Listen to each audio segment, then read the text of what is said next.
നമസ്കാരം. ദുഷ്ടലക്ഷ്യത്തോടെ നിയമവിരുദ്ധമായ രീതിയിൽ ഒരാളുടെ ജീവൻ എടുക്കുന്നതിനെയാണ് കൊലപാതകം എന്ന് വിളിക്കുന്നത്. കൊല ചെയ്യണമെന്ന ലക്ഷ്യമാണ് കൊലപാതകത്തെ മറ്റുതരം നരഹത്യകളിൽ നിന്ന് വേർതിരിക്കുന്നത്. BC 23-ാം നൂറ്റാണ്ടിൽ ഈജിപ്ഷ്യൻ ഫറവോ ആയിരുന്ന ടെറ്റിയാണ് കൊലപാതകത്തിൻ്റെ ആദ്യ ഇരയായി ചരിത്രം രേഖപ്പെടുത്തിയിരിക്കുന്നത്. രേഖകൾ വളരെ കുറവാണെങ്കിലും 2 പുരാതന ഈജിപ്ഷ്യൻ രാജാക്കന്മാർ വധിക്കപ്പെട്ടതായി ഈജിപ്ഷ്യൻ ചരിത്രരേഖകളിൽ പറയുന്നു. മിഡിൽ കിങ്ഡം 12-ാം രാജവംശത്തിലെ അമ്നഹട്ട് ഒന്നാമനെ അജ്ഞാതമായ കാരണങ്ങളാൽ കൊട്ടാരം കാവൽക്കാർ തൻ്റെ കിടക്കയിൽ വച്ച് കൊലപ്പെടുത്തിയതായി രേഖപ്പെടുത്തിയിട്ടുണ്ട്. ഒരു പ്രത്യേക കാലയളവിനുള്ളിൽ 3 അതിലധികമോ ആളുകളെ കൊലപ്പെടുത്തുന്നയാളെയാണ് സീരിയൽ കില്ലർ എന്ന് വിളിക്കുന്നത്. പലപ്പോഴും സീരിയൽ കില്ലർമാരുടെ മനഃശാസ്ത്രപരമായ സംതൃപ്തിയാണ് കൊലപാതകങ്ങൾക്ക് പ്രേരണയാകുന്നത്.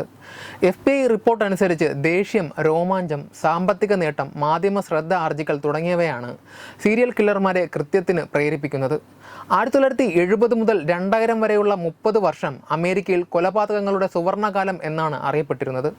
വളരെ നിർഭാഗ്യകരമായ കാര്യമെന്നത് ടെഡ് ബണ്ടിയെ പോലുള്ള സീരിയൽ കില്ലർമാരെ പിന്നീട് യുവാക്കളടക്കം ആരാധിച്ചു എന്നതാണ്. അമേരിക്കയിൽ ടിക്ടോക്കിലും സമൂഹ മാധ്യമങ്ങളിലും ഏറ്റവും കൂടുതൽ അനുകരിക്കപ്പെടുന്ന വ്യക്തിത്വങ്ങളിൽ ഒരാളാണ് ടെഡ് ബണ്ടി എന്നാണ് പഠനങ്ങൾ തെളിയിക്കുന്നത്. കില്ലർ പരിവേഷം ഉണ്ടായിരുന്നിട്ടും 20-ാം നൂറ്റാണ്ടിൽ മോഹവലയം സൃഷ്ടിച്ചവൻ എന്നാണ് ചില രാജ്യാന്തര മാധ്യമങ്ങൾ ബണ്ടിയെ വിശേഷിപ്പിച്ചത്. ലോകചരിത്രത്തിൽ ടെഡ് ബണ്ടിയോളം സെലിബ്രിറ്റി പരിവേഷം ലഭിച്ചിട്ടുള്ള സീരിയൽ കില്ലർമാർ ഉണ്ടായിട്ടില്ല എന്നതാണ് വാസ്തവം. കോളേജ് പഠനകാലത്ത് തന്നെ വഞ്ചിച്ച് കടന്നുകളഞ്ഞ കാമുകിയോടുള്ള പ്രതികാരമാണ് കൊന്നുതള്ളിയ ഓരോ പെൺകുട്ടിയുമെന്ന് വിചാരണവേളയിൽ ടെഡ് ബണ്ടി വിളിച്ചു പറഞ്ഞു. ഇത് മുതിർന്നവർ ഭയപ്പാടോടെ ശ്രവിച്ചപ്പോൾ അന്നത്തെ കൗമാരക്കൂട്ടങ്ങളിൽ ബണ്ടി സൃഷ്ടിച്ചത് ആരാധക വൃന്ദത്തെയാണ്.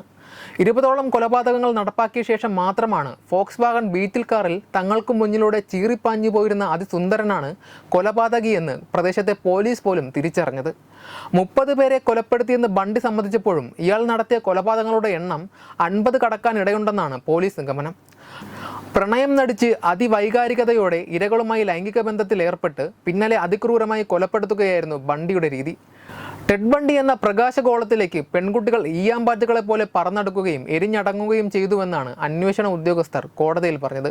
1989-ൽ ഫ്ലോറിഡയിൽ വെച്ച് വൈദ്യുത കസേരയിൽ വധശിക്ഷ എന്ന വിധിയേറ്റുവാങ്ങിയ വാർത്ത കേട്ട് 100 കണക്കിന് യുവതികൾ ടെഡ് ബണ്ടിക്കായി കണ്ണീർ വാർത്തുവെന്ന വാർത്ത ലോകം അത്ഭുതത്തോടെയാണ് ഓർക്കുന്നത്. 3 ദിവസങ്ങൾക്ക് മുൻപ് കാനഡയിലെ കുപ്രസിദ്ധ സീരിയൽ കില്ലർ റോബർട്ട് പിക്ടൺ ജയിലിലെ ആക്രമണത്തിൽ കൊല്ലപ്പെട്ടതോടെയാണ് സീരിയൽ കില്ലർമാരെക്കുറിച്ച് വീണ്ടും ലോകം ചിന്തിച്ചു തുടങ്ങിയത്. ക്യൂബക്കിലെ ജയിലിൽ തടവിൽ കഴിയുന്നതിനിടെയാണ് പിക്ടണെ മറ്റൊരു തടവുകാരൻ ആക്രമിച്ചത്. തുടർന്ന് ആശുപത്രിയിൽ ചികിത്സയിലിരിക്കെയായിരുന്നു മരണം. മെയ് 19-നാണ് റോബർട്ട് പിക്ടൺ ജയിലിൽ ആക്രമിക്കപ്പെട്ടതെന്ന് പോലീസ് പറഞ്ഞു. സംഭവത്തിൽ സഹതടവുകാരനായ 51-കാരനെ കസ്റ്റഡിയിലെടുത്തതായും പോലീസ് വക്താവ് അറിയിച്ചു. ലോകമാകെ കുപ്രസിദ്ധി നേടിയ കൊടും ക്രിമിനലായിരുന്നു റോബർട്ട് പിക്ടൺ.